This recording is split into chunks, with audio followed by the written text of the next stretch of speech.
Innal hamdalillah nahmaduhu wa nasta'inuhu wa nastaghfiruh wa na'udzu billahi min shururi anfusina wa min sayyiati a'malina may yahdihillahu fala mudhillalah wa may yudlil fala hadiyalah. Asyhadu an la ilaha illallah wahdahu la syarikalah wa asyhadu anna Muhammadan abduhu wa rasuluhu la nabiyya ba'dah. Allahumma salli wa sallim wa barik ala nabiyyina Muhammadin wa ala alihi wa ashabihi wa mawalah, ma ba'd. Rabbi syrah li sadri wa yassir li amri wa hlul 'uqdatam min lisani yafqahu qawli. Allahumma 'allimna ma yanfa'una wanfa'na bima 'allamtana. Allahumma hdina wahdi bina waj'alna sababan wasabilan liman ihtadah. Segala puji hanya bagi Allah, salawat dan salam semoga senantiasa tercurah kepada junjungan kita baginda Nabi Muhammad sallallahu alaihi wasallam. Ini masuk ke tanggal 18.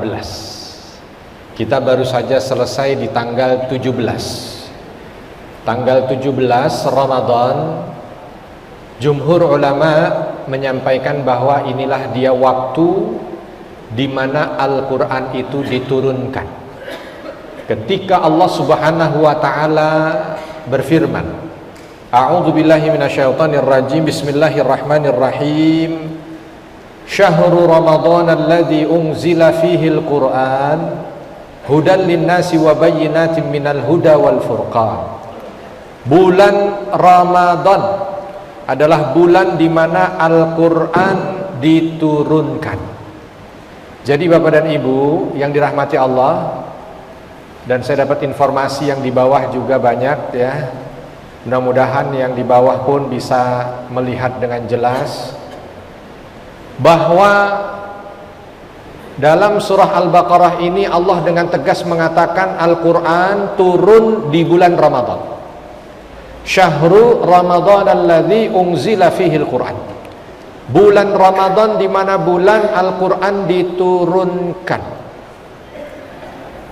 Oleh sebab itu, kita saat ini melihat bagaimana Al-Qur'an menjadi ibadah yang istimewa di bulan Ramadan. Oleh sebab itu, malaikat Jibril di bulan Ramadan khusus datang mendatangi Nabi Muhammad SAW untuk bertadarus bersama, bermurajaah bersama. Oleh karena itu banyak ulama-ulama ketika masuk bulan Ramadan mereka meningkatkan muamalah mereka dengan Al-Quran.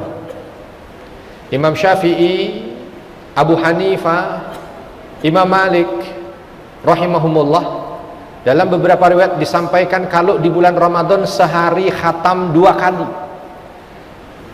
Waktu matahari ada khatam sekali, waktu malam tiba khatam sekali. Kalau dilihat dari wajah Bapak dan Ibu, Masya Allah, ini rata-rata sampai tanggal 17 tadi sudah khatam 4 atau 5 kali ya.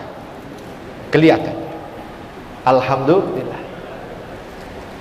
3 hari yang lalu ada saya peringatan nuzulul Quran juga. Saya coba tanya salah satu bapak sudah khatam berapa kali? Alhamdulillah Ustaz, saya sudah 5 kali. Masya Allah. Semua jamaah kaget. Terus saya lanjutkan pertanyaan, Bapak khatam 5 kali dari awal Ramadan? Bukan Ustaz, dari pertama kali baca Quran. Wah. Ya, dari pertama kali baca Quran. Ya, tapi alhamdulillah itu, alhamdulillah sudah khatam 5 kali itu, Masya Allah. Itulah dia kenapa para ulama banyak bermuamalah dengan Al-Quran. Kenapa para ulama betul-betul memanfaatkan Ramadan ini dengan Al-Quran. Belum lagi ketika dalam surah Al-Qadr Allah Subhanahu wa ta'ala menyampaikan, Inna anzalnahu fi lailatul qadr. Sesungguhnya kami menurunkan Al-Quran di malam Lailatul Qadar. Dan malam Lailatul Qadar ini sepakat itu ulama bahwa malam Lailatul Qadar ini posisinya ada di bulan Ramadan. Jadi semua menguatkan bahwa Al-Quran turun di bulan Ramadan. Dan bulan Ramadan ini bulan yang mulia. Bayangkan di dalam Al-Quran Bapak dan Ibu, kalau Bapak Ibu bolak-balik Al-Quran dari awal sampai akhir, maka tidak akan ada nama bulan di dalam Al-Quran kecuali Ramadan. Walau Syawal, yang saat Syawal itu banyak dari kita berbahagia, tapi nggak ada di dalam Al-Quran bulan Syawal disebut. Walau Dzul Hijjah, ini Ramadan mulia, disebut di dalam Al-Quran. Apalagi kalau nyebut Januari, Februari, Maret, April, Mei, nggak ada. Ramadan. Dan di antara kemuliaan Ramadan memang saling melengkapi satu dengan yang lain. Tetapi kalau dilihat, Allah Subhanahu wa taala menyebut Ramadan itu diberikan keterangan unzila fihil Quran, diturunkan Al-Quran. Jadi Bapak dan Ibu, coba kita agak sedikit ngaji.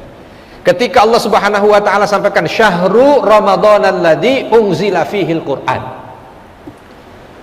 dan bulan Ramadan jadi mulia itu sebab di dalam Al-Quran yang disebut nama bulan 12 bulan hanya Ramadan.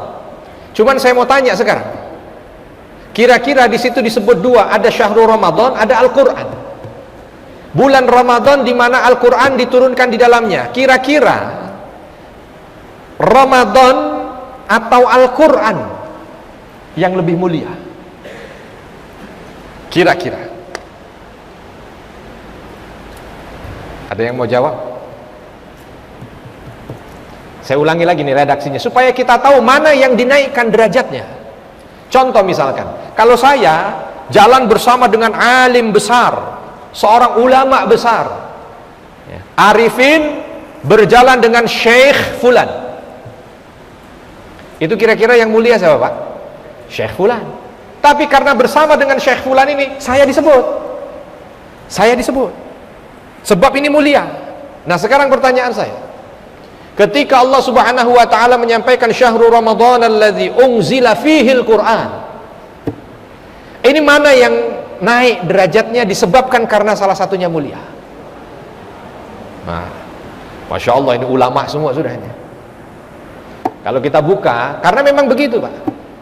Seperti dalam surah Al-Kahfi ketika Allah Subhanahu wa taala menyampaikan wa kalbuhu basitun dira'aihi bil wasit, dan anjing, nggak disebut anjing itu. Anjing yang menyertai siapa? Ashabul Kahfi. Tapi itu disebut. Di situ agak lebih mudah sebab kita sudah tahulah gitu. Ini siapa yang lebih mulia? Ashabul Kahfinya. Sebab Ashabul Kahfi mulia, anjing ini ngikut, anjing ini disebut di dalam Al-Quran. Wa kalbuhum basitun dira'aihi bil wasit. Ya, anjing mereka itu yang tidur di depan goa, disebutkan posisi tidurnya lagi, nyeritain. Tapi bukan perkara pada anjingnya yang mulia, bukan, sebab anjingnya menyertai Ashabul Kahfi yang mulia. Nah, ini banyak di dalam Al-Quran begitu, yang terangkat sebab karena menyertai yang mulia. Nah kita juga begitu. Kalau kita lihat, ketika Allah Subhanahu wa taala sampaikan syahrul Ramadan alladzi unzila fihil Quran, bulan Ramadan yang Allah turunkan di dalamnya Al-Quran, yang diturunkan Al-Quran. Syahrul Ramadan ini mengikut pada Al-Quran. Al-Quran yang begitu mulia, syahrul Ramadan di antara bulan 12 bulan gak ada yang disebut, satu-satunya yang disebut posisinya pun di sini. Sebab karena menyertai Al-Quran. Ayat puasanya aja yang Ramadan itu kita identik dengan puasa Pak. Kita lihat ya, ya ayyuhalladzina amanu kutiba alaikumusiyam kama kutiba alal ladzina min qablikum la'allakum. Ada Ramadannya? Enggak ada. Padahal udah jelas namanya puasa, yang disebut dalam puasa wajib itu ya Ramadan. Puasa Ramadan enggak disebut. Tapi begitu ingin menyebut Al-Quran, Allah sertakan syahrul Ramadan alladzi unzila fihil Quran. Ya, dari sini sudah kelihatan bahwa Al-Quran ini menunjukkan siapapun yang bersama dengannya akan mulia. Bersama dengannya akan mulia. Ini sedikit kita mencoba untuk melihat saja apa rahasia Ramadan disebut di antara 12 bulan. Lalu bagaimana posisi yang membersamai itu Bapak dan Ibu.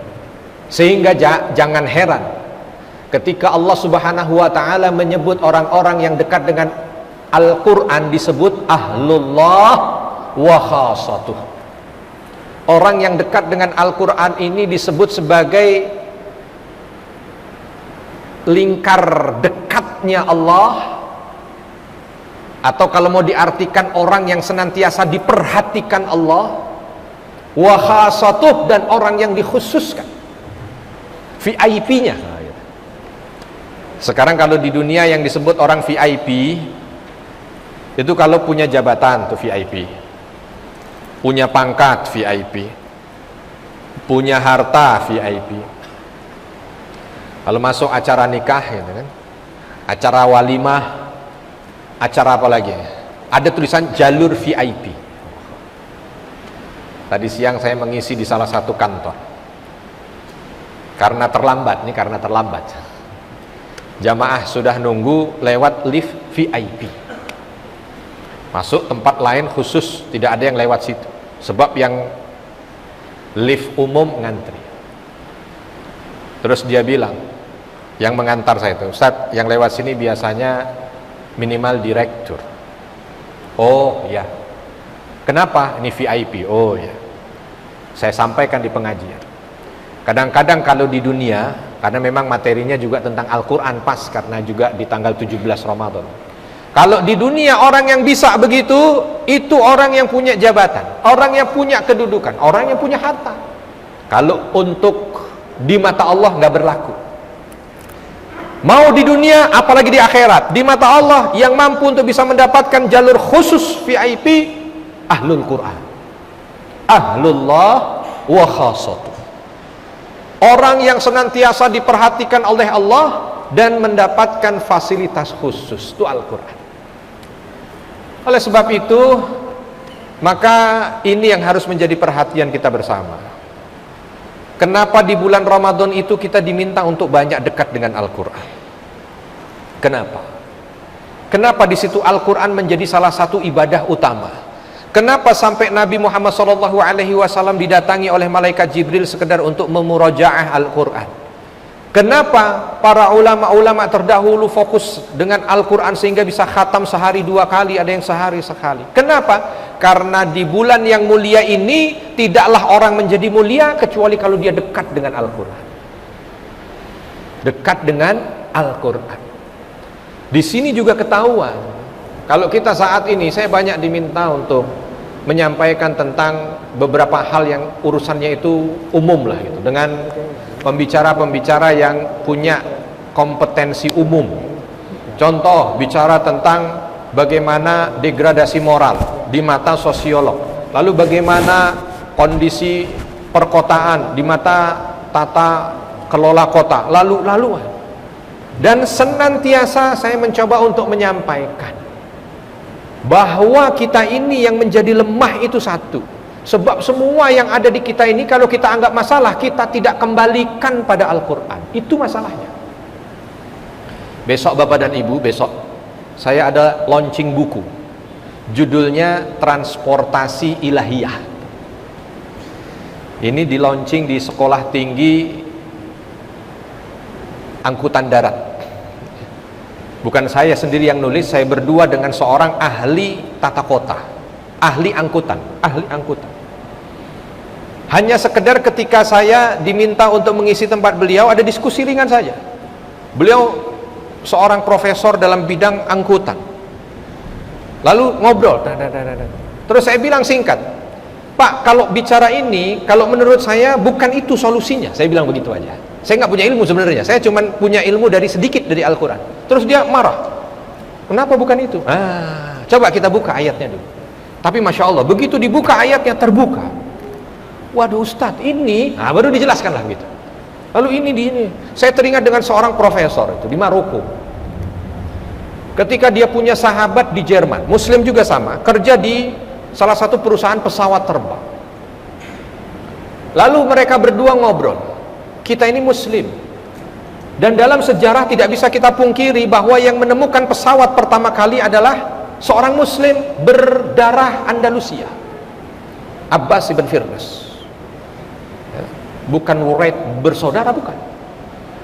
Terus digini ngobrol lah mereka. Singkat cerita, teman yang profesor dalam bidang angkutan udara, dalam bidang pesawat ini tadi, coba minta bacakan beberapa ayat dengan sang mufassir ini tadi, sang ulama Quran ini, yang berbicara tentang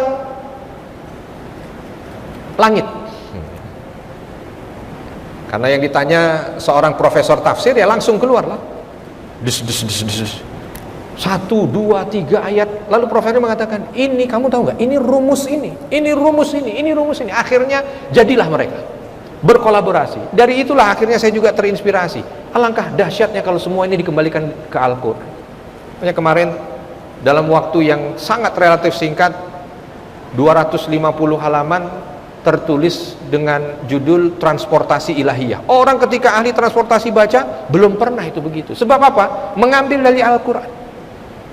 Mengambil dari Al-Quran untuk sistem transportasi, sistem tata kota, Al-Quran. Dan itu akan menjadi mulia, bukan karena apa-apa, karena menyertakan Al-Quran. Maka apapun yang ada di atas muka bumi ini, ketika orang mencoba untuk mendekat kepada Al-Quran, di situ jawabannya. Di situ jawabannya. Oleh sebab itu, Bapak dan Ibu, luar biasa kalau kita tema malam ini mengambil lahirnya generasi Qurani gitu.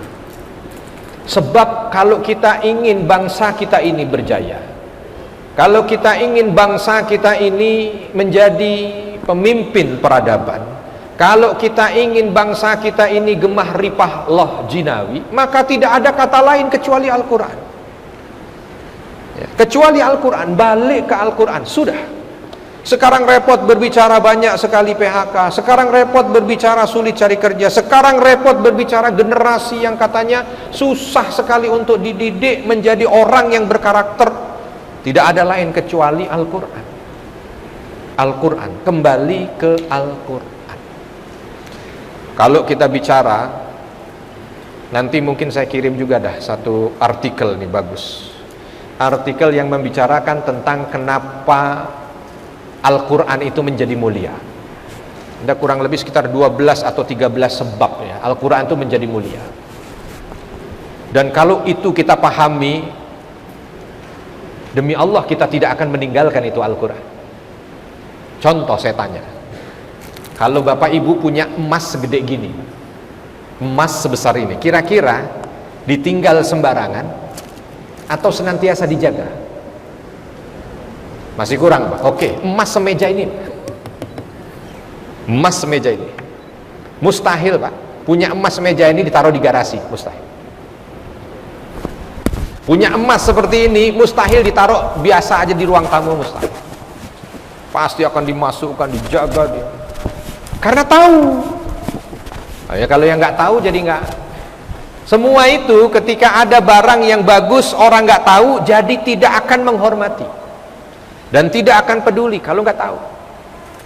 Ya. Kalau nggak tahu nggak akan peduli. Ya.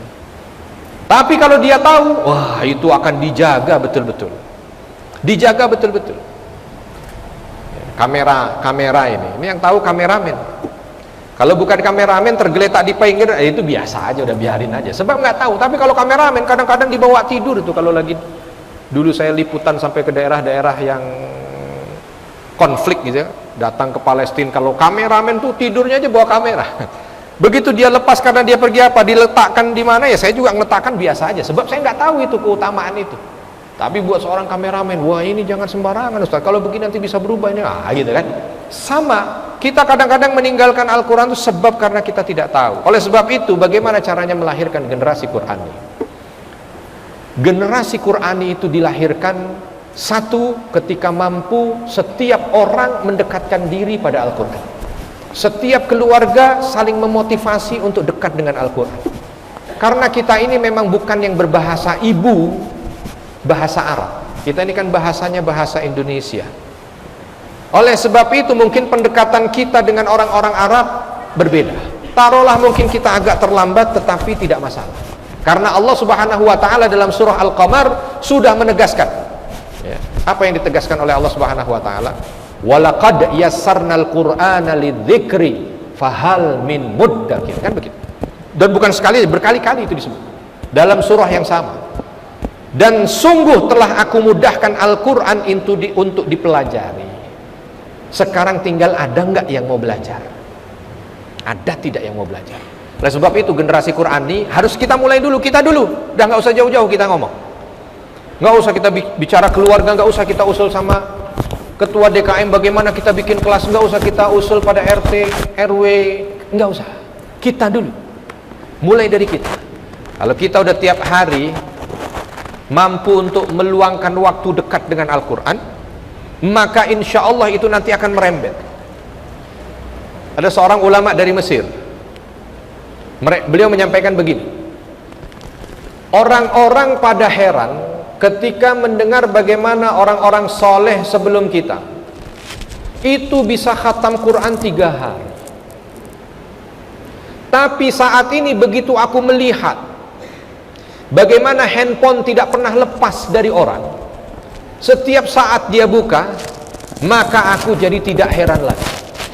Andai buat orang sekarang handphone itu adalah Al-Quran, maka niscaya 5 atau 7 hari khatam mereka. Dan itulah yang ada pada orang-orang soleh terdahulu, yang ada di tangan Quran. Kebayang ya kalau misalkan Al-Quran itu seperti handphone, dikit-dikit dilihat, dikit-dikit dilihat, dikit-dikit dilihat. Maka bismillah Bapak dan Ibu, mulai dari kita dulu. Mulai dari kita khususkan waktu, betul-betul kita mengkhususkan waktu, jangan dikasih sisa-sisa. Kalau dikasih sisa-sisa tidak akan menjadi satu yang bermakna. Nih, gimana baca Quran? Ya nantilah kalau memang ada waktu sisa, aduh susah. Bagaimana sesuatu yang mulia dikasih sisa? Itu aja nggak matching, itu nggak matching. Sesuatu yang mulia taruh di tempat yang sesuai. Maka silakan, mungkin ada di antara kita yang masih sibuk dengan kesehariannya, minimal sebelum subuh dia siapkan waktu. Harus ada waktu dengan Al-Quran. Wah, luar biasa, dahsyat.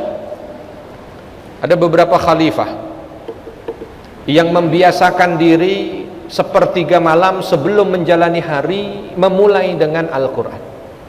Dan ketika lepas Al-Quran, maka apa yang beliau sampaikan, berat hari itu dilalui. Berat hari itu dilalui.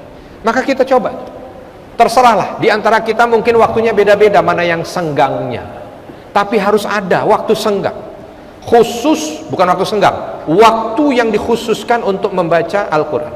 Kalau itu sudah, nah kita bertahap tuh. Dah kita baca, terus baca. Mulai kalau sudah membaca, lalu tahap berikutnya memperbaiki bacaan. Ya, ini saya bilang tadi, kalau kita dengan orang Arab agak mundur Pak, sebab orang Arab nggak perlu memperbaiki bacaan, mereka lahir bahasanya sudah bahasa Arab, yang itu bahasa Al-Quran. Kita tidak kan, nggak apa-apa, prosesnya kita lebih panjang, nggak apa-apa, bismillah.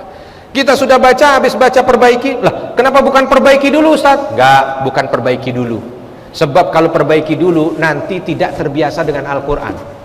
Kalau diperbaiki itu belajar, kalau belajar itu mungkin waktunya jadi. Padahal orang yang membaca Al-Quran, Nabi SAW menyampaikan, barang siapa yang membaca Al-Quran fahuwa yatata'ta, dan dia itu terbata-bata, falahu ajron, maka dia dapat 2 pahala. Iya betul, wa may yatata'ta falahu ajron, kalau dia terbata-bata 2 pahala. Kalau dia itu bisa bagus bacaannya, ma'a safaratil kiramim bararah, maka nanti di akhirat dia akan bersama dengan malaikat yang mulia. 1 baca, 2 pelajari, lalu 3 tadabburi. Belajar dikit-dikit untuk mentadaburi Al-Quran. Nggak bisa sendirian dengan guru, nggak perlu banyak-banyak. Ketika ada di masjid tidak perlu harus mengumpulkan orang sekian banyak, enggak, 5, 6 orang, 3, 4 orang, mau satu frekuensi, datangkan guru, nggak usah tunggu banyak. Ada guru yang memang kita yakin beliau bisa membimbing kita dengan Al-Quran, diistiqomahkan. Diistiqomahkan mulai dari Al-Fatihah terus sampai ke Al-Baqarah, terus sampai. Baru sedikit demi sedikit mungkin tempat kecil belajar itu mencoba untuk mengambil hal-hal yang bisa diamalkan. Kalau begini lahir generasi Qurani. Lahir. Jadi generasi Qurani itu simpelnya mulai dari kita.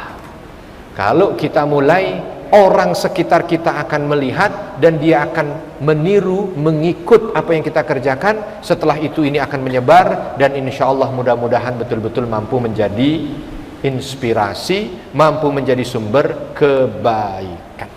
Tanpa terasa sudah hampir setengah jam ya, karena ini bersamaan dengan sholat tarawih, jadi jangan lama-lama ya, karena dilihat dari wajahnya ada yang belum makan besar buka puasa ini, baru takjil ya. Jadi nanti kita akan cukupkan, tapi tadi sebelum ditutup mungkin kalau ada yang ingin bertanya dipersilakan.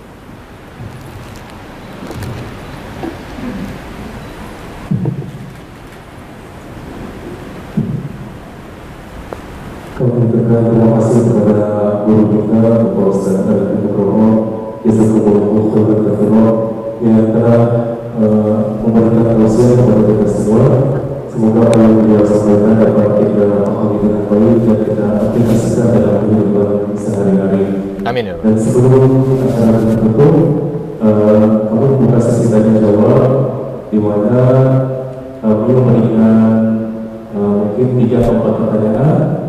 Dari ikhwan 2 pertanyaan dan dari akhwat 2 pertanyaan, 1 orang 1 pertanyaan. Silakan bisa angkat tangan yang mau bertanya.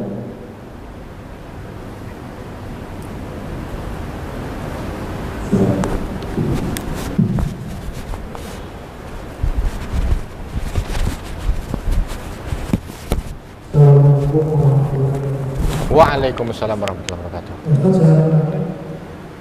Al-Quran kan turun sebelum 1 Hijriah.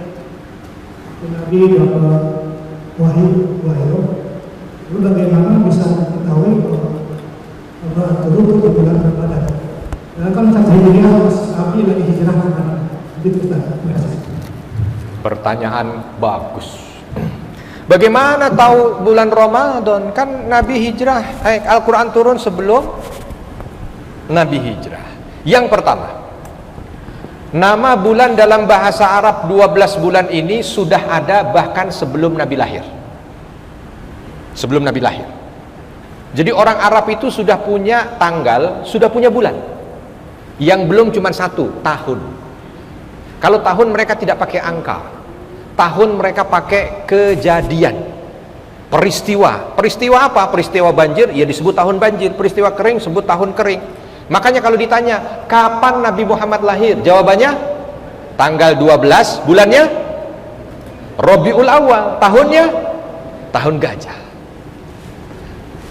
Jadi tanggal sudah ada, bulan udah ada, Rabiul Awal. Memang sejak sebelum Nabi lahir jauh, orang Arab sudah punya 12 bulan. Sudah ada Ramadan. Sudah ada Ramadan ya. Nah, tahun belum punya mereka, sebab mereka masih pakai tahun itu tergantung kejadian. Seperti tahun gajah. Kenapa disebut tahun gajah? Bukan karena Nabi bersio gajah, bukan. Tahun gajah disebut tahun gajah karena Mekah di tahun itu diserang pasukan gajah dari Yaman dipimpin Abraha. Maka orang Arab Mekah ya, khususnya menyebut tahun itu tahun gajah. Jadi kalau ditanya Ramadan kok sudah ada? Ramadan sudah ada. Bahkan Nabi ketika berusia 38 tahun, Nabi usia 38 tahun, orang-orang Quraisy itu seolah mereka sepakat the next leader, pemimpin berikutnya buat orang Quraisy Muhammad. Sebab karena prestasi Nabi di usia 35 tahun, meletakkan Hajar Aswad saat pembangunan kembali Ka'bah. Ini cerita sendiri. Naiklah namanya Nabi, terus kalau bahasa orang sekarang itu elektabilitasnya naik sampai 95%. Waktu di usia 38 tahun itu. Dan biasanya orang itu diangkat menjadi pemimpin di usia 40 tahun. Maka kala itu Nabi mulai dari 38 tahun itu, selama 12 bulan ini memilih 1 bulan untuk berkhalwat, bertahannuts, menyendiri. Tempat yang dipilih Gua Hira, di atas Jabal Hira. Dan bulan yang dipilih bulan Ramadan. Apa Nabi sudah tahu dan itu disuruh oleh Allah? Enggak, sebab wahyu belum turun. Wahyu turun di usia Nabi 40 tahun. Dan ketika didatangi malaikat Jibril pun Nabi juga nggak tahu. Makanya Nabi takut. Ketika disegap dikatakan Iqra, Nabi juga ma Nabi qari, Iqra ma Nabi qari. Baca, saya nggak bisa baca, baca, saya nggak bisa baca. Sampai ketika melihat pulang ke rumah dalam kondisi gemetar di usia 40 tahun. Tetapi semua yang ada di atas muka bumi ini atas kehendak Allah. Jadi Nabi mulai dari usia 38 itu, yang tadinya niatnya ke atas Jabal Nur itu Gua Hira ingin berkontemplasi, kalau saya terpilih menjadi pimpinan di antara Quraisy ini, apa yang akan saya lakukan? Itu awalnya, bukan nunggu wahyu, nggak tahu. Terus di tahun berikutnya di usia 39, pilih bulan Ramadan lagi. Di usia ke-40 pilih bulan Ramadan lagi, bertepatan tanggal 17 kala itu Jibril alaihi salam datang dengan surah Al-Alaq ayat 1 sampai 5. Begitu, Pak. Baik. Barangkali ada yang lain, silakan Bapak Ibu mau bertanya.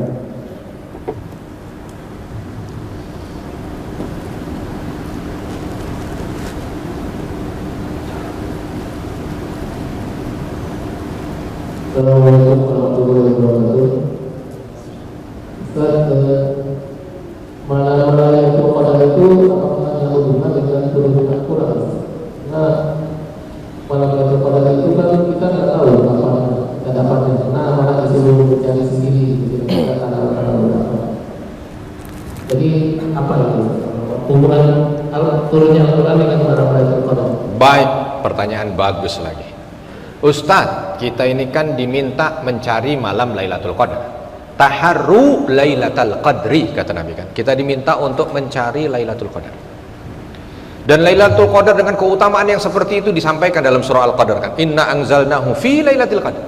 Sesungguhnya kami turunkan Al-Quran di malam Lailatul Qadar. Karena itu sudah fix itu.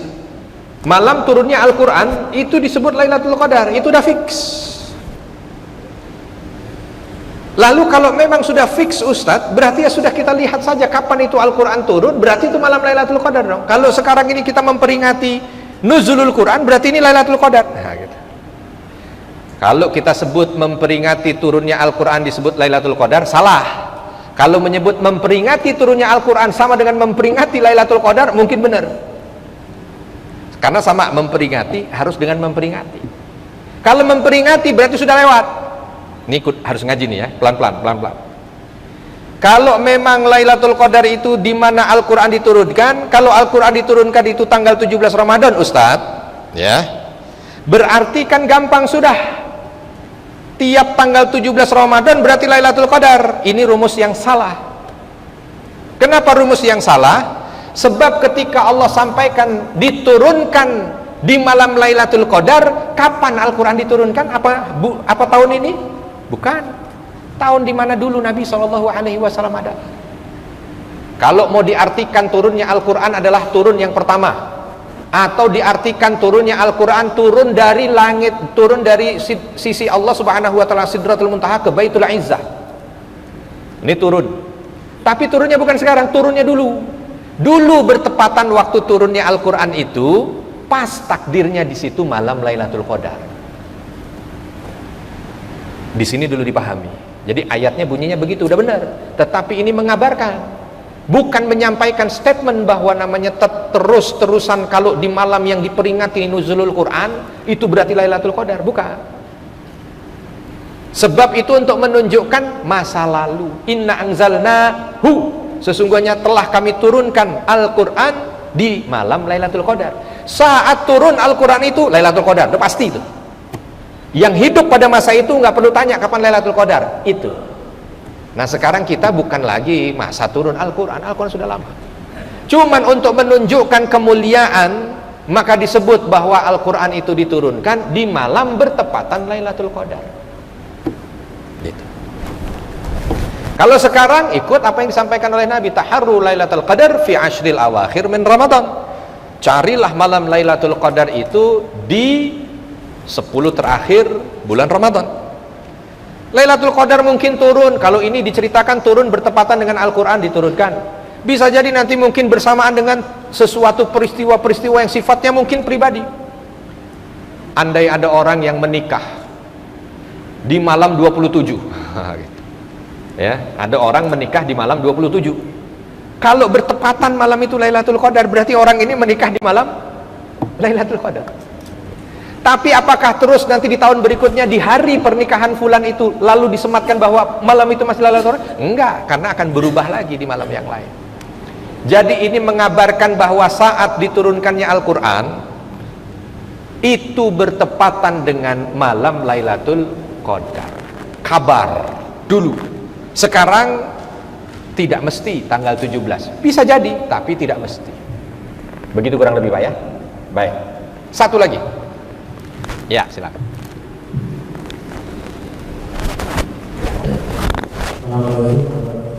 Waalaikumsalam warahmatullahi wabarakatuh.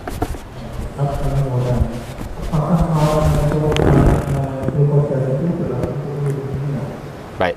Karena kita tahu bahwa perbedaan waktu di setiap tempat itu.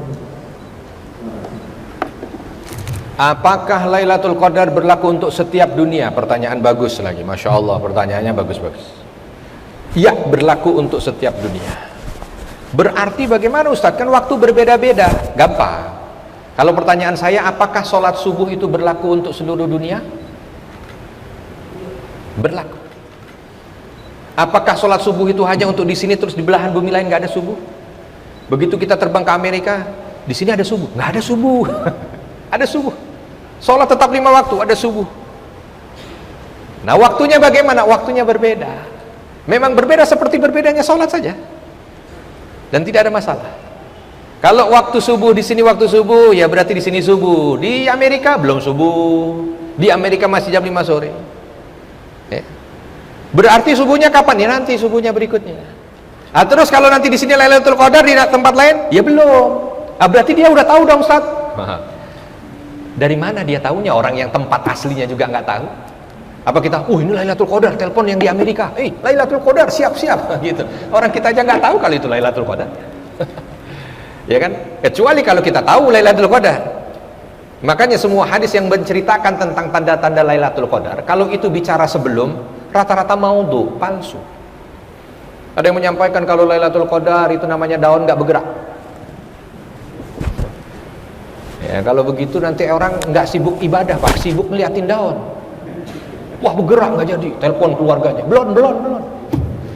Kalau namanya Lailatul Qadar, air laut tawar, lebih parah lagi kan. Bolak-balik orang nanti ke Ancol, ke Anyer, cuma nyicipin. Begitu belum, nggak ibadah ya. Makanya nggak ada yang sampai pada derajat hasan, tapi itu tanda setelahnya bukan tanda sebelum. Tanda setelahnya, matahari bersinar terang tetapi tidak panas, gitu kan, pagi harinya. Wah, itu berarti bisa dicari Ustadz, supaya saya bisa menginfokan ke sana. Ya boleh, kalau cuma menginfokan boleh. Tapi apakah pasti? Ya belum tentu. Itulah dia rahasia, kenapa dirahasiakan. Bagus pertanyaan Bapak ini, saya dapat ilmu juga. Kenapa Lailatul Qadar dirahasiakan, tidak seperti sholat subuh? Sebab kalau seperti sholat subuh, ntar orang Indonesia telepon yang di Amerika, siap-siap Lailatul Qadar. Oh iya nih, saya nggak dapat tadi malam, kamu beruntung saya telepon. Aduh, itu malah repot lagi itu nanti. Begitu ya Pak ya. Wallahu a'lam bishawab.